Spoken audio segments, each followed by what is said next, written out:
and to step forward here and say a few things, and then I'll invite the Prince, Uche Secondus, to also say a few things. Your Excellency, sir, Comrade Adam Oshiomhole.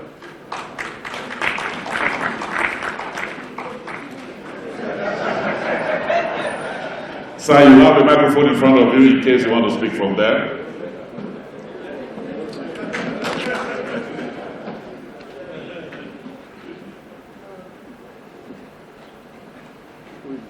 The action who was tutored by the most peaceful former governor, Chief Dr. Wike of Rivers State. He had just told me that, given the embrace, the warm embrace between me and Secondus, that I should come to Rivers and my condition will change. I also want to apologize that I came after Secondus, because we agreed that I should always come first, and he should always come second, because it's Secondus in the world. Let me appreciate all the distinguished jet to congratulate my namesake, Eric Osagi, for this book. I think for people like us, talking is cheap, but writing can be quite challenging. And I had the privilege of working with Eric. I stole him from the Sun newspapers on a sunny day, smuggled him into Benin, and tried to domesticate him. But hard as I tried, I could not perfect the process, and Eric escaped back to the Sun newspapers and rose to become the MD and CEO. So you can see that for several reasons, I can lay claim to knowing a little bit of Eric. And I want to join your well-wishers, your friends, your colleagues, in congratulating you for this laudable effort.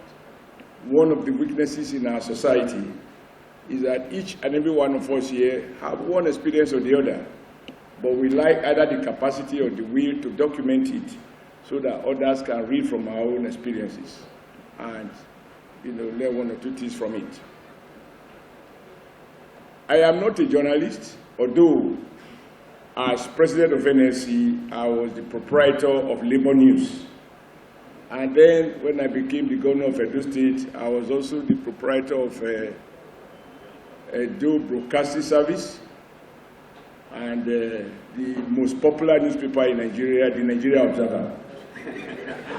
And I remember a former editor of that newspaper publishing a wrong photograph of a military governor, of a military governor's wife, which was not the best picture. And for that, he spent some time at Oko prison. But I didn't detain any journalist on account of whether he wrote or he didn't write while I was the proprietor of this new media outfit.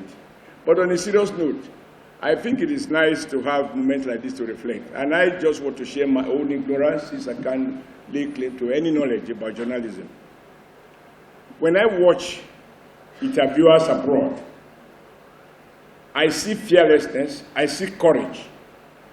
I don't hear, when I watch any of the international cable network, I don't hear any interviewer interviewing Trump saying, "Your Excellency." Not because Trump is not particularly excellent, but even excellent Obama. I never heard or watched any media man interviewing him or asking a question saying, "Your Excellency." All I just hear at best is President Barack Obama. But in Nigeria, the journalists make you feel that you're already superhuman. And he asks you questions that sometimes for me are quite patronizing. And you get away with so much half-truth without the right to interrogate even obvious lies. For example, somebody said, let Eric go and interview President Muhammadu Buhari, he will be the easiest person to interview. He doesn't wear boxing gloves. He talks in soft tone. And if he's not sure what to mean, he looks at you, and that itself is a reply. I will take Eric, provided he pays me a little bit of consultancy, because we are in a market-driven economy. I can fix it if the fee is right, and he'll have an interview with Nigeria president. But I watched an interview with a former president, and I believe that many of us here watch it, even the man who reviewed this book didn't refer to it. When the host of Hard Talk, that popular BBC host, he asked the Nigeria president, I have enough trouble right now, so I will add to the trouble, and so I will mention no name, but we can know the person. He knows the person, he has associated with the person, he's been groomed under the person, and he's still being overseen by the person. And they asked him 2 questions I found interesting, different interviews. The man started by giving lectures as he has always done. He has all the answers, only the rest of us don't know the answers. And he said the problem of Africa is lack of population control. Our population is growing at the average of 3% or more, and yet the average economy is growing far less than that. And that is why poverty will remain endemic. So in terms of looking at holistic approach to the African poverty situation, we cannot but focus on the question of population growth. And then this fearless, professional British BBC Hard Talk host asked him, since you were the president of Africa's most populous nation, how many did you contribute to this population? How many children did you have? And how many wives have you married, whether now or before or all your life? I thought for me that was courageous, that leaders should not preach what they are not doing. You can't be on record as having so many wives, both registered and unregistered, several children, some in dispute, and yet you go to the Queensland and lecture about population. You ought to have married 1 wife and maybe 2 children, and then use yourself as example. But if you are part of those who help to create the problem, and therefore become role model for the younger ones, there is a problem. I thought that a Nigerian editor should find courage to do a thing like that, to say what you are saying you are not. The second one was, I think on that same Hard Talk, they had this same big man, very, very big man. He writes letters a lot. Even though there are no post office, I don't know where they are delivered. And then they asked him, and he spoke, he said, but they said your government, there was a lot of corruption in your government. And everybody will testify to that. And he said, did they say that is himself, did they say he was corrupt? He said, no, that you superintended over a government that, according to Transparency International, was very corrupt. And you didn't fight it, even though you set up former institutions. He tried to make a distinction between the president and the government. And the man said, but you have a responsibility to enforce law and order. You made those laws. You did not enforce them.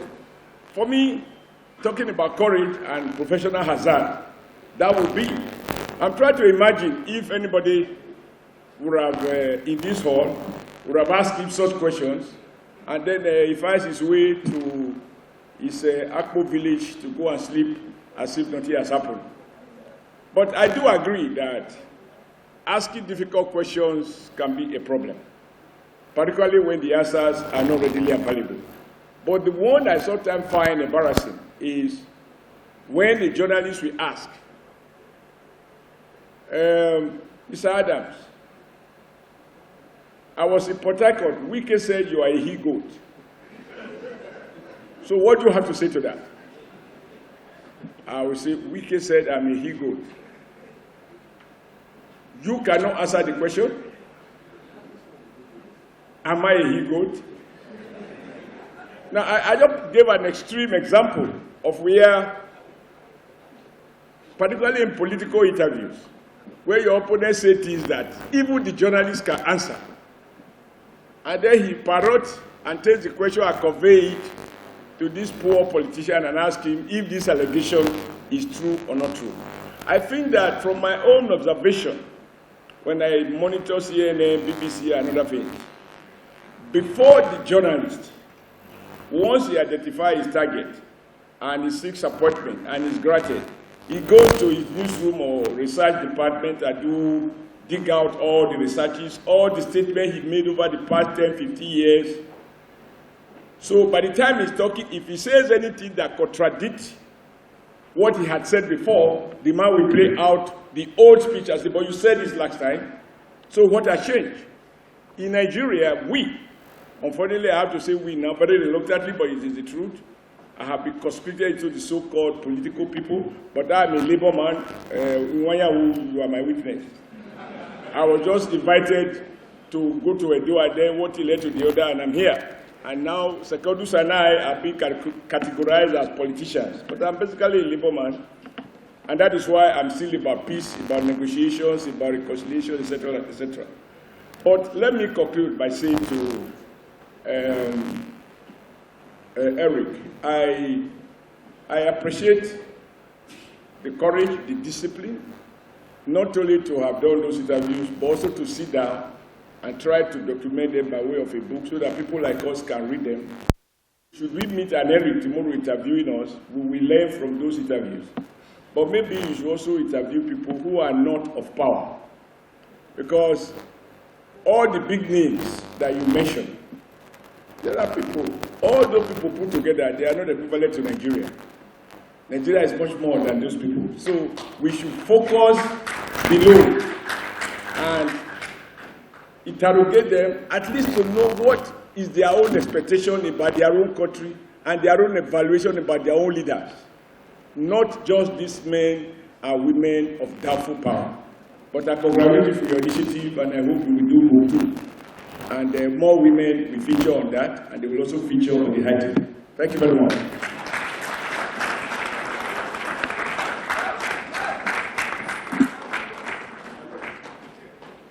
Thank you very much. Let me quickly invite here the chairman of PDP, Prince Uche Secondus.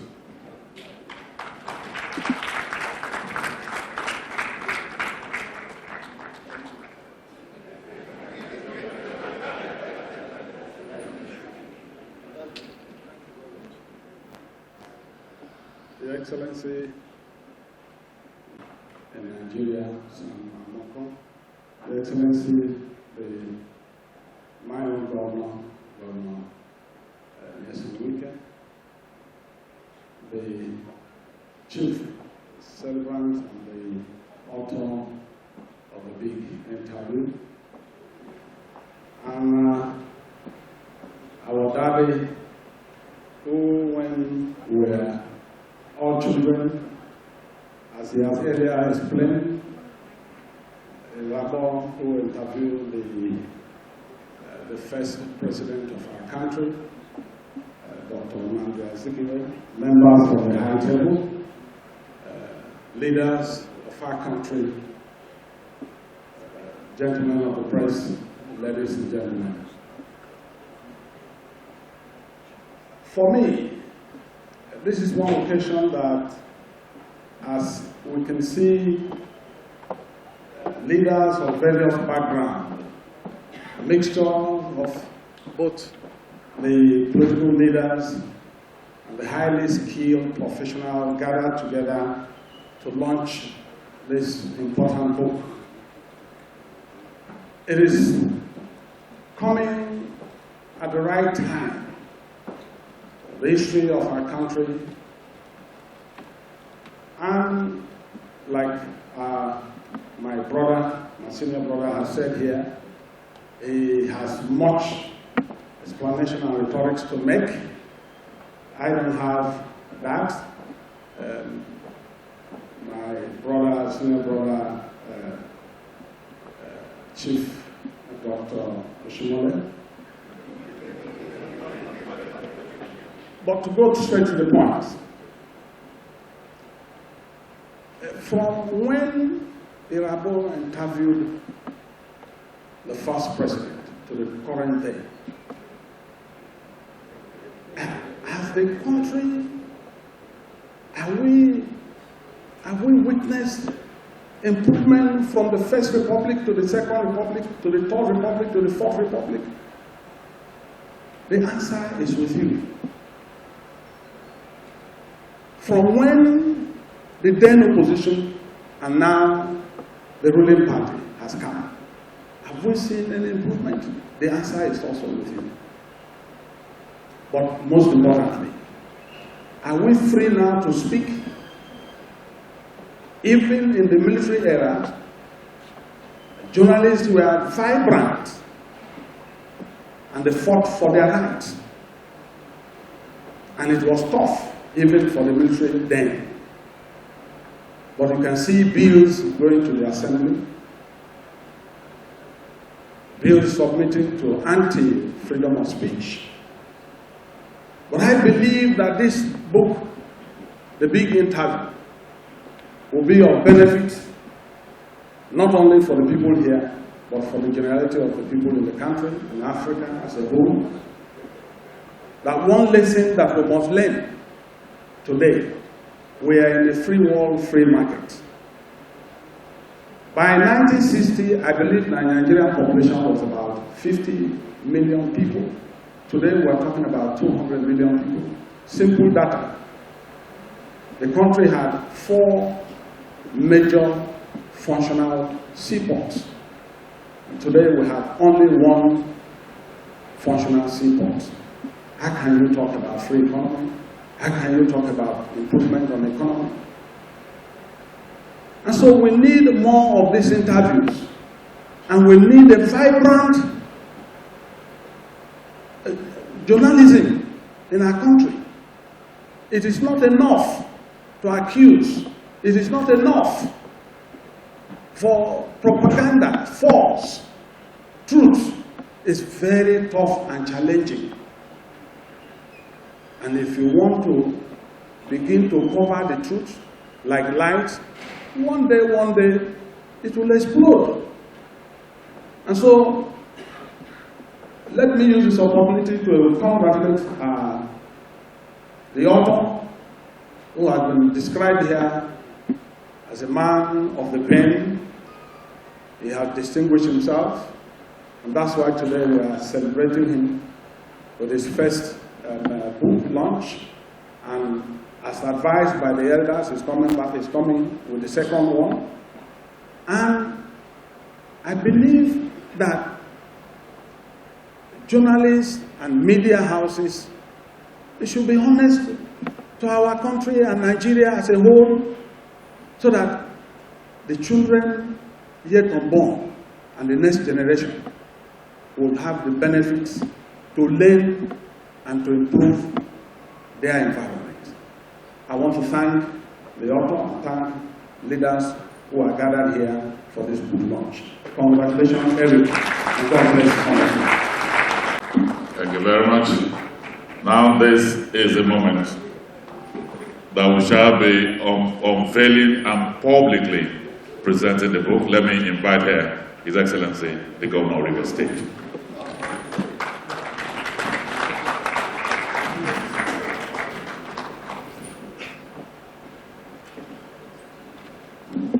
Your Excellency, the former governor and the chairman of the Hope of Nigeria, the People's Democratic Party.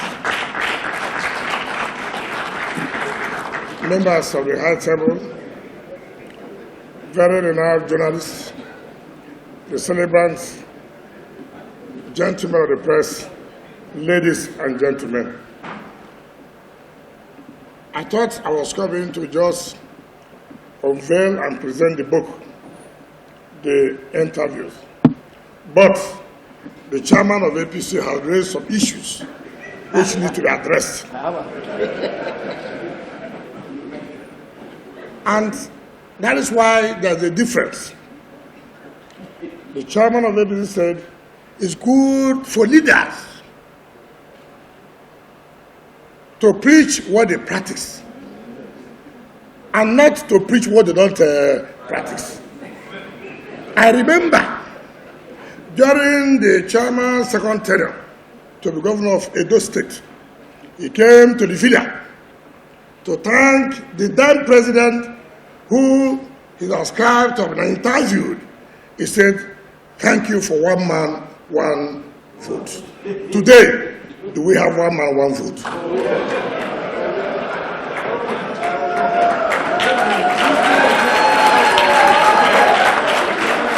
So, you see, so it is very, very, when he had an opportunity to thank a president that said, one man, one vote, he should have carried it along to make sure that one man, one vote. So preach what you practice. 2, you remember, in their own time, they had what they call occupied Nigeria.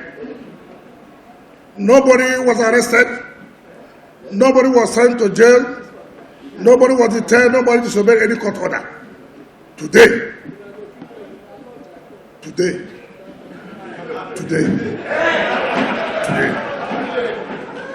are they practicing what they're preaching? No.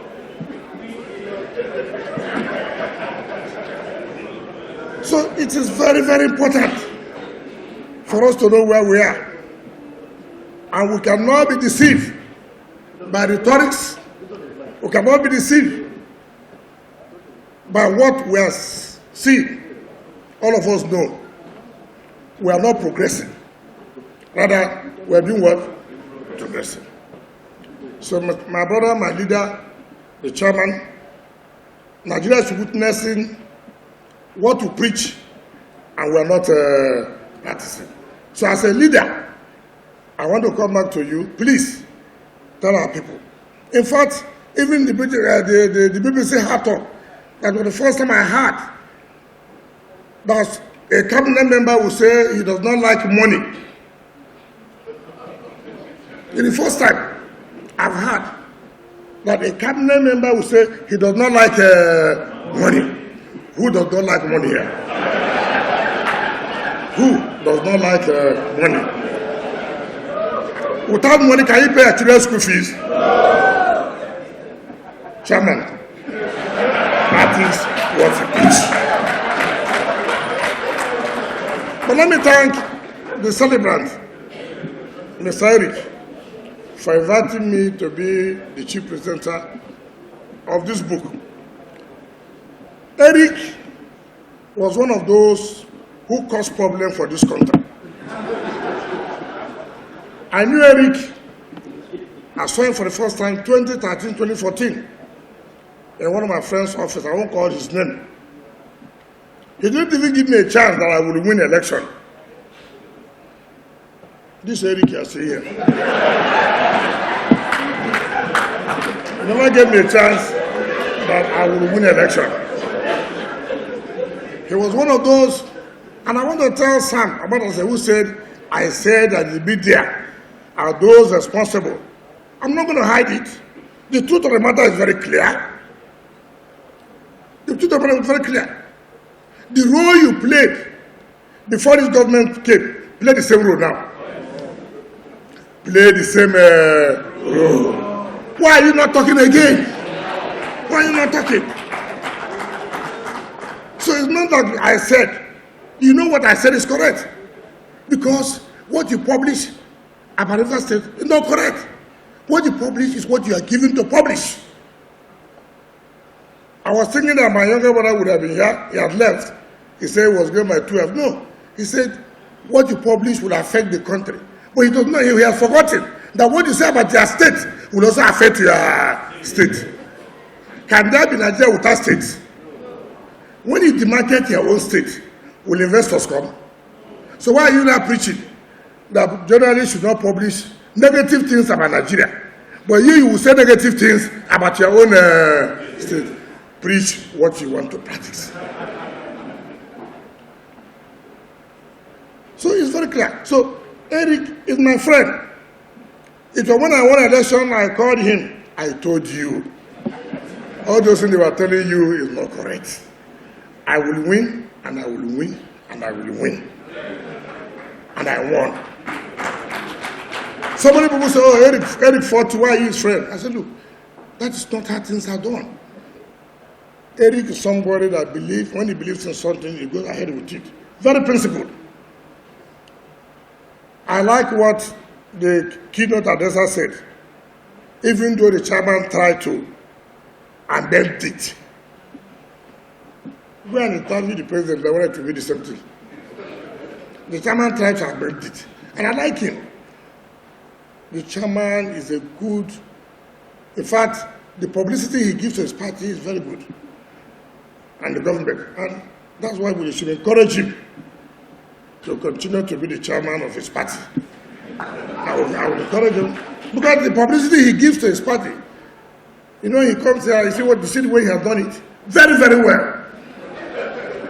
He said labor. I don't want to go into the issue of bad labor. I don't want to talk about labor. I don't want to talk about labor at all. I don't want to go to labor. I don't want to go to labor. Because if you see the kind of safari he wears now, it's not the same thing that time. It's not the same. Because as I was sitting with him, if you see the kind of safari, no labor man can wear that kind of safari.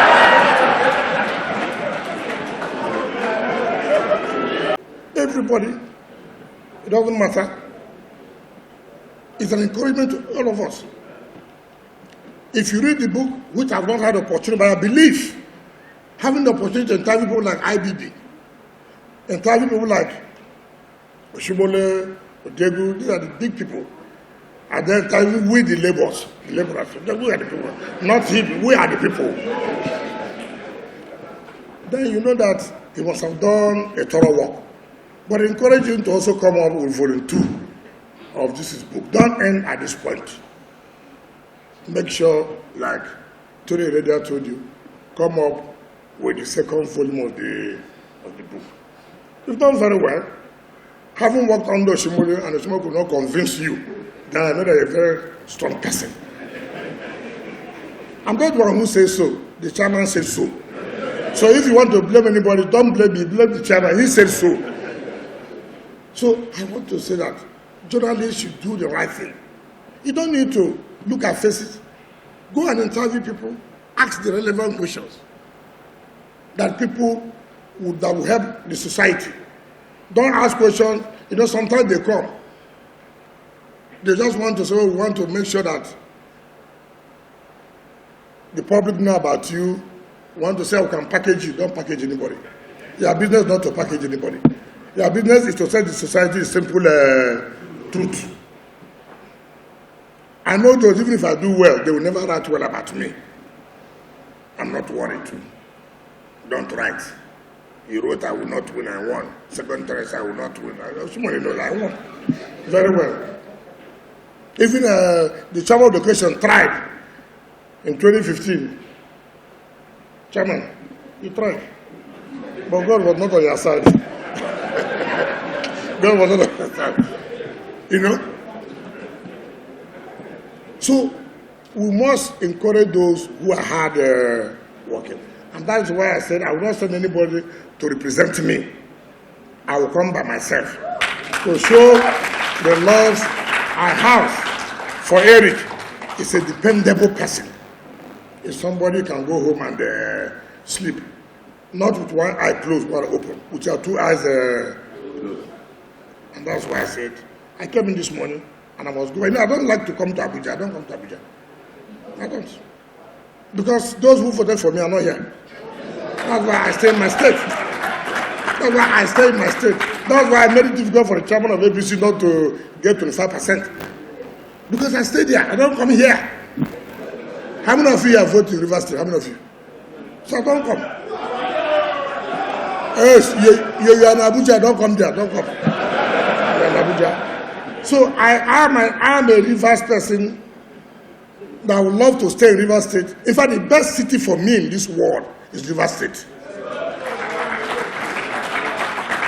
The best city anybody can talk about It's River State.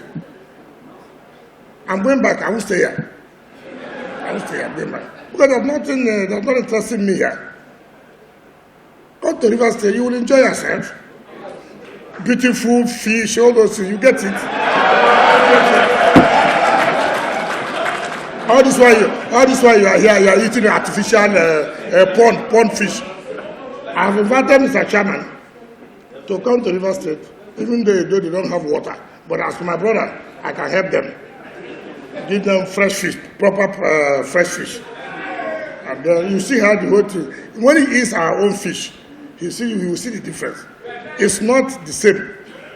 It's not the same. That's why he struggled to make sure that they get our state. He said, no, it's not possible. It's not possible. So, let me say, in unveiling this book with my leaders and to launch this book to support Eric, I'm not afraid of naming anything. Nobody. I'm not afraid of anybody. I will support him. I will launch this book with a sum of 20 million.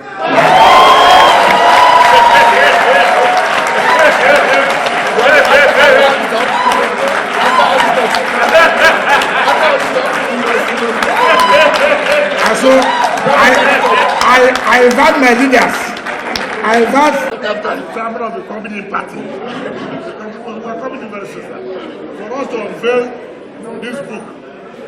I want the leaders to unveil this book. That will come. The chairman of PDP.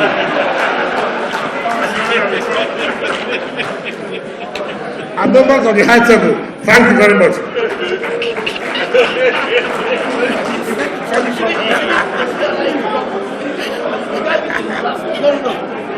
Every member of the top table, and then we'll be hearing the voice of Katsina and Captain Bosa after the unveiling. Now there's a big point to start with.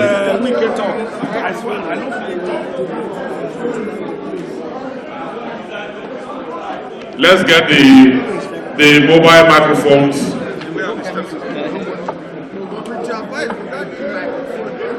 Thank you.